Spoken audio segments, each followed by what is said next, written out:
ষড়যন্ত্রের গভীরে বাংলাদেশ, 14 ইনসাইডার, ভারতীয় এজেন্ট নাকি ক্ষমতার লড়াই, আল জাজিরা সাংবাদিকের চাঞ্চল্যকর দাবি, কারা চালাচ্ছে বাংলাদেশকে অস্থিতিশীল করার নীল নকশা। অন্তর্বর্তী সরকারের কেন্দ্রস্থলে বসে থাকা একদল ইনসাইডার বাংলাদেশের রাজনৈতিক ভবিষ্যৎকে টার্গেট করেছে। আল জাজিরার অনুসন্ধানী সাংবাদিক জুলকারনাইন সায়েরের ফেসবুক পোস্টে উঠে এসেছে চাঞ্চল্যকর দাবি। 14 জন ইনসাইডার দেশকে অস্থিতিশীল করতে মরিয়া। তাদের লক্ষ্য সাধারণ নির্বাচন বাধাগ্রস্ত করে ক্ষমতা দীর্ঘায়িত করা এবং রাজনৈতিক সরকার গঠনের পথ রুদ্ধ করা। কিন্তু প্রশ্ন, এরা কি সরকারের ভেতরের ক্ষমতাধর ব্যক্তি, নাকি ভারতীয় এজেন্টদের মদতপুষ্ট গোষ্ঠী, নাকি দুটোই?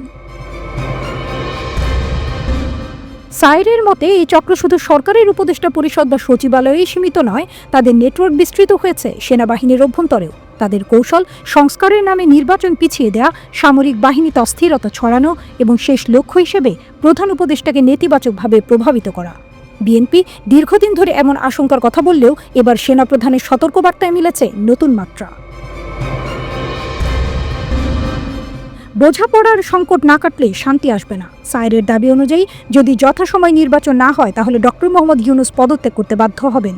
আর সেই শূন্যস্থান দখলের জন্য এই চক্র ইতিমধ্যেই তাদের পছন্দের একজনকে ক্যাবিনেটে ঢুকিয়েছেন।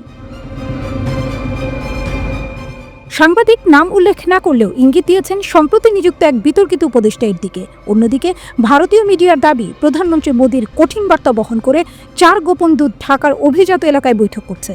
যদিও অনেকে এটিকে গুজব বলেছেন, কিন্তু প্রশ্ন, ভারত বাংলাদেশের সম্পর্কের আড়ালে কি চলছে? অন্য খেলা?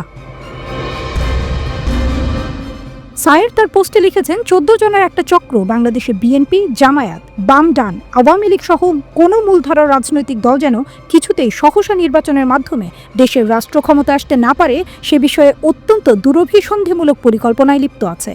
বিভিন্ন কর্মকাণ্ডের মাধ্যমে এই চক্র বাংলাদেশকে একটি অকার্যকর রাষ্ট্রে পরিণত করে রাষ্ট্র ক্ষমতার শীর্ষে আরোহণের স্বপ্ন দেখছে। তাদের এই স্বপ্ন বাস্তবায়নের পথে মূল বাধা বাংলাদেশ সেনাবাহিনীর প্রধান জেনারেল ওয়াকারুজ্জামান।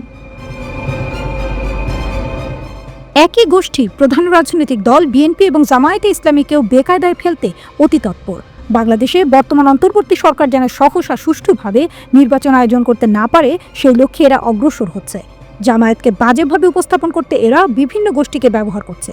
দাঁড়ি টুপি পরলেই যে কেউ জামায়াত সংশ্লিষ্ট, আপনাদের এই ধারণা বাদ দেওয়া সে কারণেই বেশ জরুরি।